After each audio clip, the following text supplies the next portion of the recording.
George Floyd will be laid to rest this Tuesday in Houston, and in just 2 short weeks, his death continues to propel protests against racism and police brutality across the world. It continues to dominate the papers today as well. The Daily Telegraph noting that thousands of people turned out in Houston and Floyd's birth town of Rayford, North Carolina, to pay their respects, as one person is cited as saying his death in many ways was the proverbial straw that broke the camel's back, and his name now is a rallying cry for one of the biggest civil uprisings in modern American history.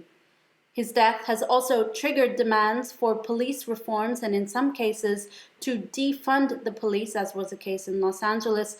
It's something that the Wall Street Journal today is vehemently opposed to.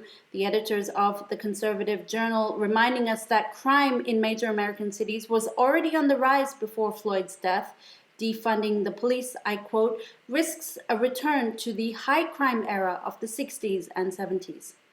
Here in France, the government has announced a series of changes to the police system, this after nationwide protests against police brutality in France. Among those changes, the chokehold will no longer be taught at police schools, and officers suspected of racism could face suspension.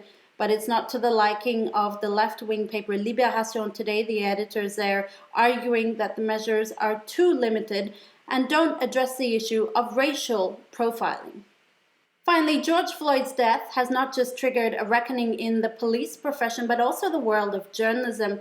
In just a few days, the editors of the foodie magazine Bon Appetit and the women's website Refinery29 have both resigned over accusations of racism. In the case of Bon Appetit, the magazine was accused of, among other things, only paying its white editors for video appearances. You can read all about that in today's New York Times.